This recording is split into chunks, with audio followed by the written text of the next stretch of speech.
Hi, Heidi.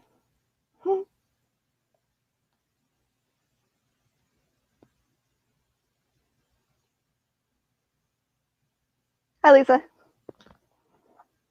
Jono. Becky.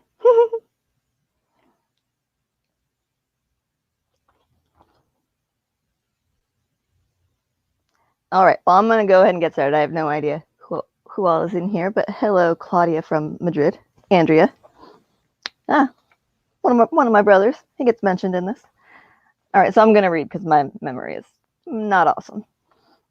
My name is Nancy Rose. I have a de novo von Hippel-Lindau genetic mutation. Call it VHL. I was diagnosed less than 3 years ago, even though obviously since it's genetic, I was born with this condition. So in 2017, I returned to college to finish writing my undergraduate thesis and to defend my baccalaureate at New College, the Honors College of Florida. I spent months assuming that my increased exhaustion, unbearable migraine headaches, and increasing clumsiness were the result of school-related stress. I saw a nurse. She suggested I take migraine medicines. It did help with my migraines. I really wanted to finish, and with the guidance and support of my very inspirational teacher and friend who's here supporting me now, John O. Miller, along with my dedicated thesis sponsor, Dr. Frank Alcock, I somehow convinced my thesis committee to let me graduate. Almost immediately following my graduation, my headaches and clumsiness persisted. I sought care from a local neurologist thanks to help from my devoted mother, Lee. Unfortunately, that neurologist seemed more interested in collecting my cash self-pay fees than actually diagnosing my problem. After numerous visits with zero benefit, I fell down the stairs. My partner, Mike, then pressured me to see a doctor who would actually believe there was something wrong and try and do something to help. I visited a local DO. She immediately ordered a brain CT. I went and got it.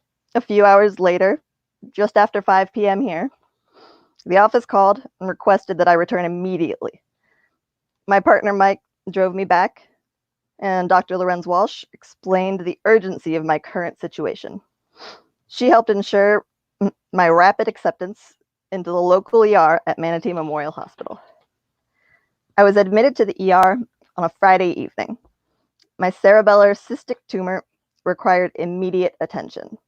Brain surgery was scheduled for the following Monday morning, July 31st, 2017. My experience at MMH that weekend was unbelievably special. My partner, Michael, was at my side as often as possible. My mom drove 3 hours to see me from farther South Florida. 2 of my brothers traveled from different states to offer their love and support. My sister-in-law, Rami, helped ensure that my oldest brother, an Army PA, was able to, thanks to the Red Cross, travel to Florida from Japan to provide his knowledge, love, and support. Mike and the incredible nursing staff at MMH gave me a special opportunity to obtain comfort from my decades-long best bud, my cat, Charles. On Monday morning, July 31st, 2017, I had my first brain surgery. I was very medicated, but I've heard numerous stories and I had fears relating to my very unusual surgery. It turned out that the brain tumor was likely a very rare variety of tumor, a hemangioblastoma. That variety of tumor, along with a temporal lobe tumor found on MRI, resulted in my surgeon ordering a genetic test for this rare disease that I was told there's no way I had. Von Hippel-Lindau, also called VHL. I went and stayed with my mom. And while I was staying with my mom in Collier County, since my Bradenton townhouse has a staircase, my partner needed to return to work, I was tested for VHL in Lee County. While awaiting results, a little storm named Irma terrorized the Florida Gulf Coast. and I'm going to skip most of those details. But after the Lee County Genetics Clinic reopened, it turned out that I do, indeed, have this rare von Hippel-Lindau genetic mutation. It was September 22nd by that time. 80% of people diagnosed with VHL inherited the mutation from a parent. It's very common to be passed down if you have it. Because of this, most of my close family members sought testing. After confirming that neither of my parents carry the mutation, I was diagnosed with a de novo variety of VHL. 20% of VHL patients are de novo. So I'm rare among the rare.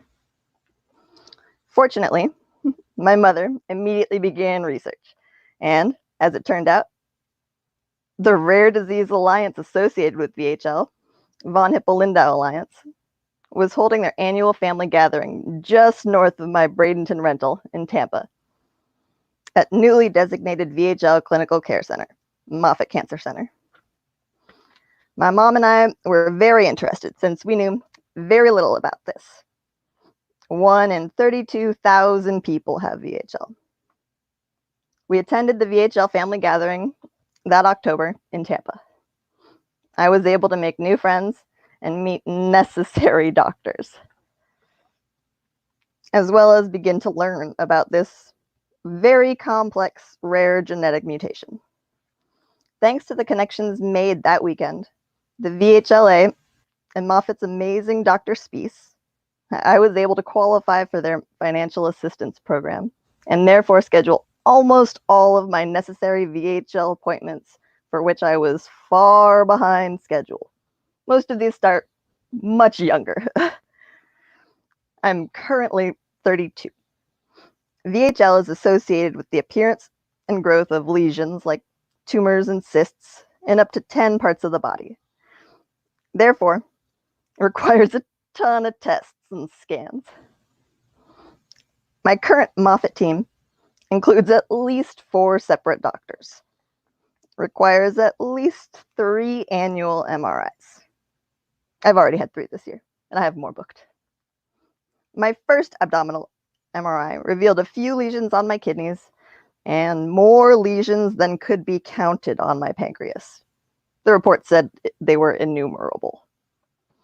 VHL kidney tumors are very related to renal cell clear cell carcinoma, kidney cancer, and they require regular surveillance.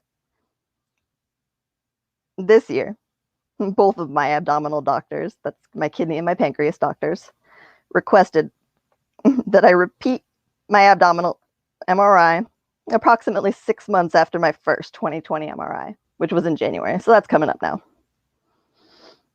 These kidney and pancreas lesions don't exactly give me any symptoms that I'm aware of. However, I don't know what symptoms are related to my organs versus anything else. My first medical trouble after diagnosis and acceptance into Moffitt was that I lacked an ophthalmologist. The ophthalmologist at Moffitt isn't covered by their financial assistance. I first saw an optometrist who was able to catch my first retina tumor, well, I assume it's my first retina tumor, using an opto scanner. I spent most of the next year trying to find reasonable care for it. Very difficult to find an ophthalmologist that'll see you for a low cost when you don't have insurance. After about a year, my dear friend Lisa, down in Naples, she reached out to her ophthalmologist about helping me. He decided to help me see if the tumor required immediate attention and may therefore be worth the requisite $1,000 deposit for a first appointment with an ophthalmologist who can provide the laser procedure to permanently stop the growth of that tumor. Fortunately, I had a little time. Eileen, with the Alliance, helped me be accepted by the National Institute of Health Eye Clinic, and I scheduled an appointment for November. With my mom's help, I was able to fly to DC, where my brother Ben met me and housed me, while also guiding me via subway from DC to Bethesda, Maryland, and back. My care at NIH was also amazing. I've been really lucky with the care I've gotten. But I've gotten ahead of myself. Earlier that year, March 2018, I had my first brain and full spine MRI since I was diagnosed. Got a few small spine tumors, uncertain progress on my cerebellar surgery, but this was the surgery that the doctor went in not knowing what he was getting into. My temporal tumor had grown too quickly for comfort. Dr. Tran, my Moffitt neurosurgeon, agreed to schedule temporal surgery for that May, on May 7th. I had my second brain surgery less than 10 months after my first brain surgery. This time, I was granted an amazingly knowledgeable VHL neurosurgeon. The tumor had grown again by the time I was ready for surgery. It was so big, with no sign of a cyst, so there's no way to make it smaller. Hemangioblastomas, which are the kind of tumors that VHL patients get in our brains, unlike most tumors, should not be removed in pieces. They need to be removed whole. And in order for Dr. Tran to follow those guidelines, we had to determine whether it was worth a greater risk to have surgery or hope that the tumors stop growing. I was still recovering from cerebellar surgery, so I encouraged Dr. Tran to go ahead and do what he thought was best. To remove the tumors safely, that meant a piece of my temporal lobe also needed to be removed. I was educated about how the surgery may affect me long term. Dr. Tran warned me that my memory might be affected. My memory was horrible after surgery. Lately, I mostly only notice deficiencies in my short-term memory. Unfortunately, I've been learning to write everything down while I still allow my brain to heal at least. Unfortunately, my post-surgery symptoms from my ER cerebellar surgery are still pretty overwhelming. I use a cane to prevent falling while I'm walking, and I can't ride a bike anymore. If you know me, you know that that used to be a huge part of my life. I first applied for disability while I was still unable to walk following my cerebellar surgery. And this was before my VHL diagnosis, before I'd ever even heard of VHL. After 2 denials, I was finally able to see a judge in January of this year, almost 2.5 years after my ER brain surgery. It's still completely unbelievable that she determined that I should have been able to work through both my brain surgeries and my out-of-state retina tumor procedure, more medical appointments than I can recall, and immediately after graduating with my honors bachelor's degree, while having to spend countless hours seeking care and guidance. I'm currently in the final potential process for proving my disability.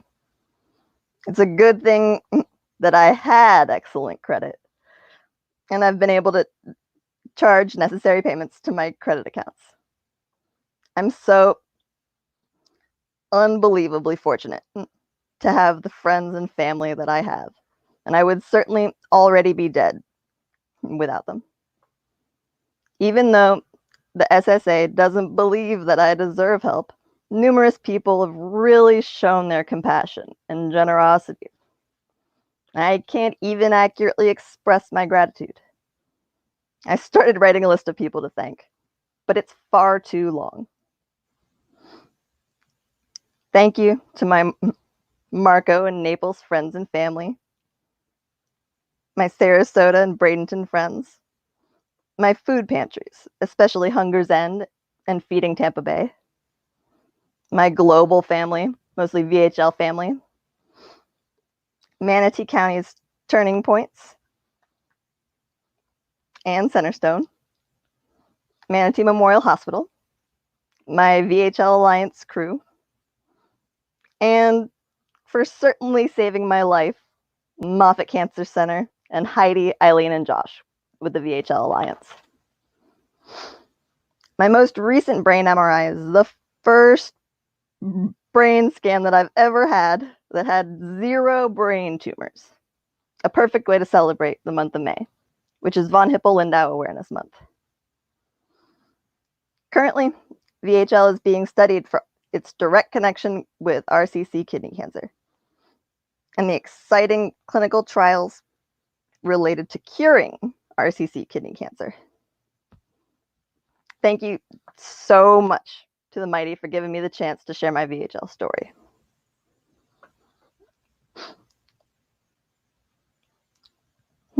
Well, hopefully I didn't forget anyone or anything relevant. VHL, a cure for cancer, is in my genes. If anybody has any questions, feel free to ask.